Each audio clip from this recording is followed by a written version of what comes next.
Table पे एक block पड़ा हुआ है टेबल टॉप पे। इस ब्लॉक का मास है m है मास ऑफ द ब्लॉक। अब हमें ये देखना है कि इस ब्लॉक पे कौन कौन से फोर्स लग रहे हैं। एक तो पता है कि ग्रेविटी इज़ एवरीवेयर। इस ब्लॉक के ऊपर अर्थ का ग्रेविटी काम करेगा, अर्थ की वजह से ग्रेविटी फोर्स लगेगा, अर्थ इसे अपनी तरफ खींच रहा होगा। जैसे मैं अर्थ बना देता हूँ, यहाँ पे ये अर्थ है, ऐसे बना दिया। न्यूटन थर्ड लॉ में क्या पढ़ा है? If one body exerts a force on other body, the other body also exert the same force in opposite direction on the first body. तो जैसे अभी अर्थ है, अर्थ हो गया वन बॉडी, और ये जो ब्लॉक है ये अदर बॉडी हो गया। ये अर्थ इस ब्लॉक पे फोर्स लगा रहा है, mg फोर्स, जो ग्रेविटी फोर्स होता है mg फोर्स, ये ऐसे लगा रहा है। कभी भी जैसे फोर्स किसी बॉडी पे लग रहा है तो वेक्टर बनाना होता है। वेक्टर फोर्स एक वेक्टर है भाई, ये ग्रेविटी फोर्स है, यहाँ से शुरू होकर यहाँ तक ये वेक्टर है। ये फोर्स लग रहा है, mg की डायरेक्शन हमेशा नीचे की तरफ है। ये ब्लॉक पे जो लग रही है ये mg हो गया। तो ये फोर्स mg, जो ग्रेविटी फोर्स mg इस ब्लॉक पे लग रही है, कौन लगा रहा है? अर्थ लगा रहा है, ये लगा रहा है ये वाला फोर्स। तो ये बॉक्स भी, ये जो ब्लॉक है, ये भी अर्थ पे उतना ही फोर्स लगाएगा अपोजिट डायरेक्शन में, ऐसे। क्योंकि हमें पता है to every action there is equal and opposite reaction. एक बॉडी दूसरे बॉडी पे फोर्स लगाएगा तो दूसरा वाला बॉडी उस पहले वाली बॉडी पे उतना ही फोर्स अपोजिट डायरेक्शन में लगाएगा। यही न्यूटन का थर्ड लॉ है। तो ये एक्शन और ये रिएक्शन, किसी को भी एक्शन रिएक्शन बोल सकते हैं। इसको रिएक्शन बोला तो ये एक्शन हो जाएगा, ये एक्शन तो ये रिएक्शन, कुछ भी, ठीक है ना, कैसे भी। तो ये mg लगा। अब ये जो बुक है, ये जो ब्लॉक है, ये रेस्ट पे है। तो न्यूटन लॉ के अकॉर्डिंग कोई बॉडी जब रेस्ट पे होता है तो उसका एक्सेलरेशन 0 होता है। एक्सेलरेशन 0 का मतलब कि इस बॉडी पे, इस ब्लॉक पे जो नेट फोर्स है वो 0 होना चाहिए। अब इस ब्लॉक पे सिर्फ mg फोर्स से काम नहीं चलेगा, ये mg इस एक फोर्स से काम नहीं चलेगा। इस बॉक्स पे, इस ब्लॉक पे एक और फोर्स हमें लगाना पड़ेगा अपोजिट डायरेक्शन में, जो कि mg को बैलेंस कर दे। तो ये जो टेबल टॉप है, टेबल टॉप से एक फोर्स इस ब्लॉक पे लगेगा ऊपर की तरफ। तो ये जो टेबल है इस ब्लॉक पे फोर्स लगाएगा, ये ऐसे लगाएगा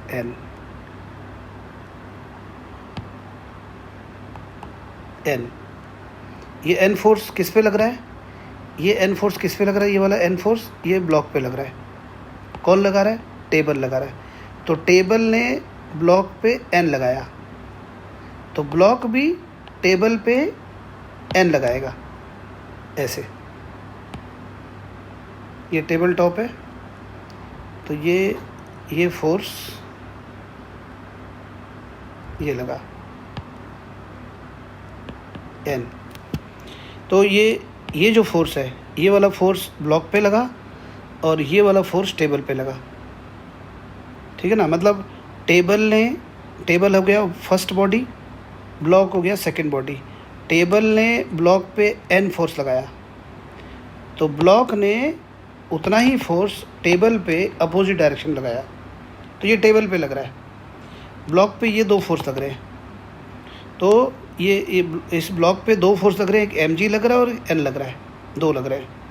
और क्योंकि ये रेस्ट पे है तो इन दोनों फोर्स का जो रिजल्टेंट होगा, मतलब ये दोनों फोर्स एक दूसरे को खा जाएंगे, मतलब इनमें समेशन ऑफ फोर्स हम बोलेंगे 0 है, रिजल्टेंट 0 है। तो ऐसे हम बना लेते हैं, x और y डायरेक्शन ऐसे बना लेते हैं। जैसे ये हो गया, ऐसे बना लिया, ये बोला कि ये x डायरेक्शन है और इसको बोला हमने y डायरेक्शन है, ये प्लस ये माइनस। तो जैसे ये mg इसकी डायरेक्शन नीचे की तरफ है तो इसके लिए माइनस लगा देना, और n की डायरेक्शन ऊपर तो इसके लिए प्लस लगा देना।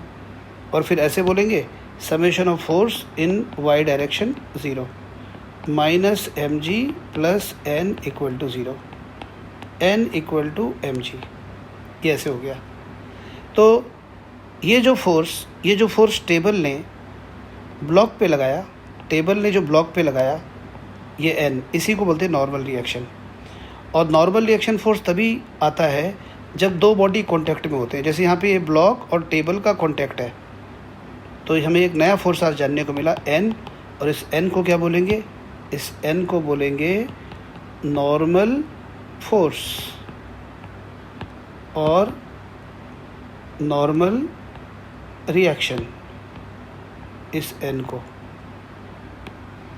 तो नॉर्मल रिएक्शन के बारे में देखो क्या है। Normal reaction, normal force, the normal force is the force that surfaces exert, दो सरफेस, जैसे ये ब्लॉक है, ब्लॉक का ये सरफेस और टेबल का सरफेस जब कांटेक्ट में होंगे, that surfaces exert to prevent solid objects passing through each other. मतलब ये जो नॉर्मल एन जो फोर्स है, ये रोक के रखेगा इस बॉडी को। ये सरफेस मतलब ये ब्लॉक इसके थ्रू पास नहीं कर जाएगा टेबल के थ्रू, टेबल ने इसको रोक के रखा है। तो ये लिखा है the normal force is the force that surfaces exert to prevent solid objects passing through each other. मतलब सिंपल सी बात है, जब दो बॉडी कांटेक्ट में होंगे तभी नॉर्मल रिएक्शन आएगा। जैसे मान लीजिए ब्लॉक है, ये ब्लॉक टेबल से ऊपर है, हवा में यहाँ पर है, तो टेबल और ब्लॉक का कोई कांटेक्ट है ही नहीं, यहाँ पे देखो। तो इस ब्लॉक पे अभी कोई नॉर्मल रिएक्शन नहीं लगेगा। जब ये ब्लॉक टेबल पे आएगा, टेबल पे ऐसे टेबल पे पड़ा हुआ है, तब एन लगेगा। अगर टेबल से ऊपर है तो नहीं लगेगा। तो normal force is a contact force. If two surfaces are not in contact they cannot exert a normal force on each other. तो दो सरफेस, टेबल का सरफेस और ये ब्लॉक, अगर ये कॉन्टैक्ट में नहीं है तो फिर कोई एन नहीं लगेगा, यहाँ पर नहीं लगेगा। हवा में है तो सिर्फ एम जी लगेगा, एन नहीं लगेगा। तो एन के बारे में ख़ास बात क्या है? सरफेसेस का कांटेक्ट में होना ज़रूरी है। मतलब ब्लॉक और टेबल ये आपस में कांटेक्ट में आना चाहिए। मतलब ब्लॉक को टेबल के ऊपर रखना पड़ेगा, तब टेबल उस ब्लॉक पे एन लगाएगा। टेबल ने ब्लॉक पे एन ऊपर की तरफ लगाया, ब्लॉक ने उतना ही फोर्स टेबल पे नीचे की तरफ लगाया, और यही तो न्यूटन का थर्ड लॉ है। अब अगला पॉइंट देखो क्या लिखा है। However when two surfaces are in contact, for example box and table, they exert a normal force on each other perpendicular to the contacting surfaces। ये ध्यान रखना है।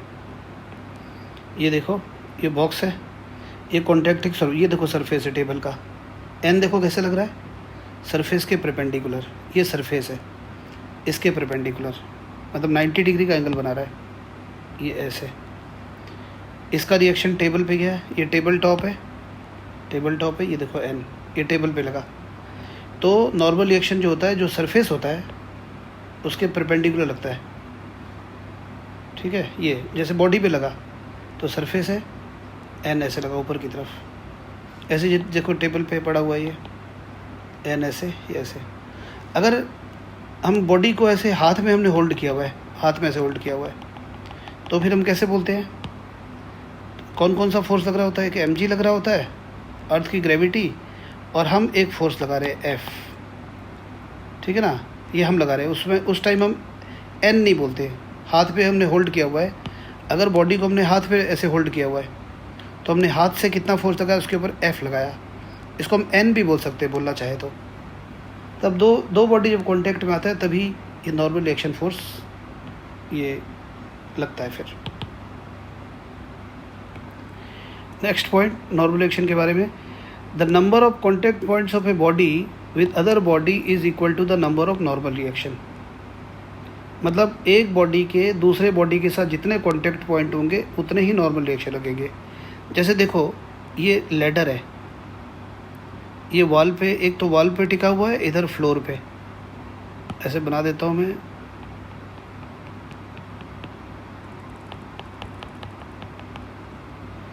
अब इसका जो है ना, इस लैडर का दो कॉन्टैक्ट है, एक यहाँ वॉल के साथ कॉन्टैक्ट है और यहाँ पे फ्लोर के साथ। तो इस लैडर के दो कॉन्टैक्ट है, तो इस लैडर पे दो जगह एन लगेगा। एक एन यहाँ पे लगाना है और एक एन यहाँ पे लगाना है। अच्छा, तो यहाँ पे कैसे लगेगा? देखो, मैं हमेशा ना ऐसे बना लिया करो, n 2 बार बना लिया करो, ये ऐसे और ये ऐसे।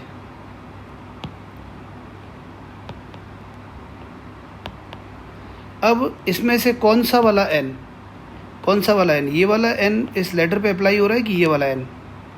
सोचो, हम ऐसे बोलेंगे जो वॉल है इस लेडर को इधर पुश कर रहा है और लेडर इस वॉल को इधर, तो ये जो n लगा, ये वाला n, ये वॉल पे लगा, लेडर ने वॉल पे n फोर्स लगाया, वॉल ने उतना ही फोर्स लेडर पे अपोजिट डायरेक्शन में लगाया, कोई एक्शन रिएक्शन, दोनों एक बॉडी पे नहीं लग रहा है। ये वाला जो n है, ये जो n है, ये वॉल हो गया, ये n जो है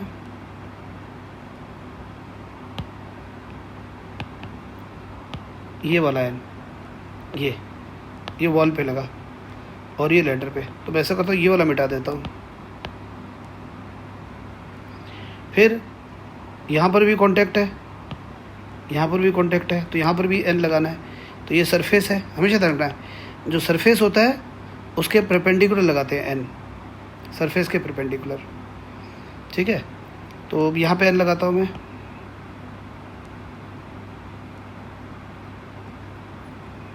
दो बार n बना देता हूँ। अब कौन सा n, थोड़ा डिफ्रेंशिएट करने के लिए इसको मैं n1 बोल देता हूँ और इसको n2 बोल देता हूँ।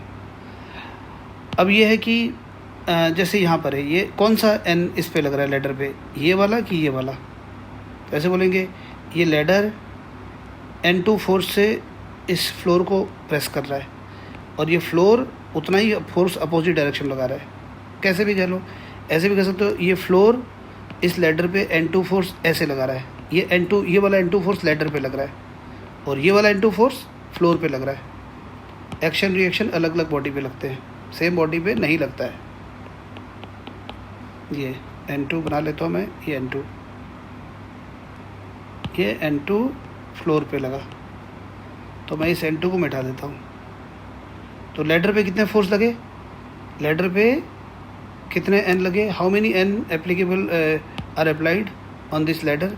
एक n यहाँ लगा, एक n यहाँ लगा, क्योंकि इस लेडर के दो कॉन्टैक्ट है, एक दीवार के साथ में, एक फ्लोर के साथ। तो वही नंबर ऑफ कॉन्टैक्ट पॉइंट्स, एक लेडर के जितने कॉन्टैक्ट पॉइंट्स होंगे उतने ही नॉर्मल रिएक्शन उस पर लगेंगे। अगर रोड पे एक कार खड़ी हुई है तो कार के 4 टायर हैं, 4 व्हील्स आर देयर, तो चार व्हील के 4 कॉन्टैक्ट है, तो 4 व्हील पे 4 n लगेंगे, तो कार के टायर पे 4 नॉर्मल रिएक्शन।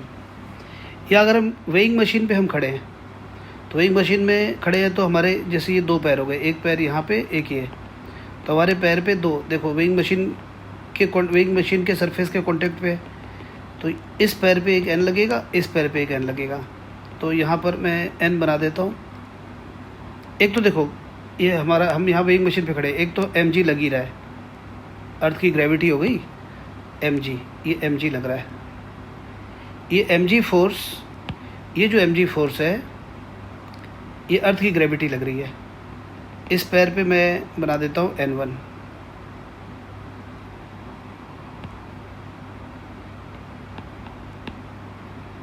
और दूसरे वाले पैर पे मैं बना देता हूँ n2।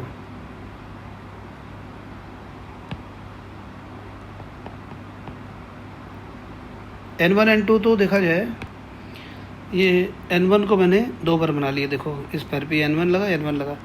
अब इसके पैर पे कौन सा लग रहा है n1?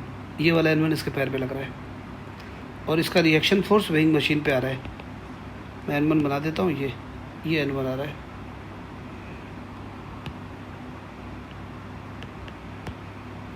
उसके बाद इस n1 को मिटा देता हूँ, ठीक है। उस तरह से n2 को मिटा देता हूँ, ये वाला n2, ये जो नीचे मिटा रहा हूँ मैं, ये n2 वेइंग मशीन पे लग रहा है।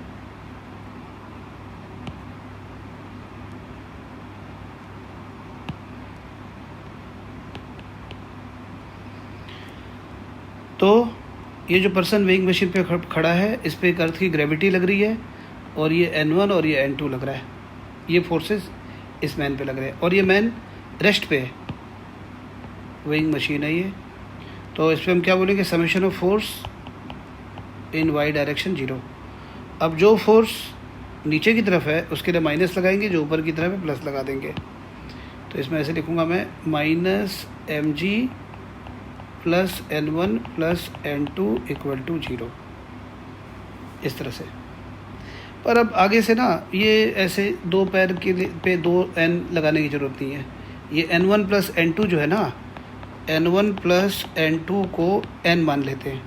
तो आगे से मैं कोई वेइंग मशीन पे पर्सन खड़ा है तो मैं एक बार ही n बनाऊंगा बस। I will draw n only once, एक बार n बनाना है बस। ये n1 n2 अलग से ज़रूरत नहीं है।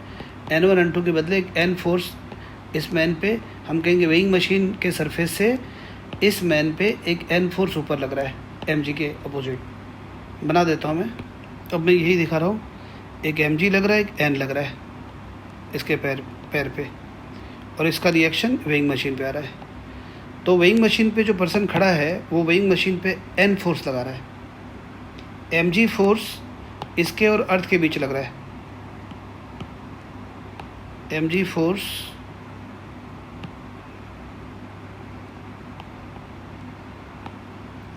जो mg है वो फोर्स mg जो है ये फोर्स अर्थ लगा रहा है, इसका रिएक्शन यहाँ पे। ये n फोर्स इसके पैर पे लग रहा है ऐसे, इसका रिएक्शन यहाँ पे। तो ये नॉर्मल रिएक्शन से रिलेटेड ऐसे बात है। तो वेइंग मशीन पे नॉर्मल रिएक्शन n लग रहा है।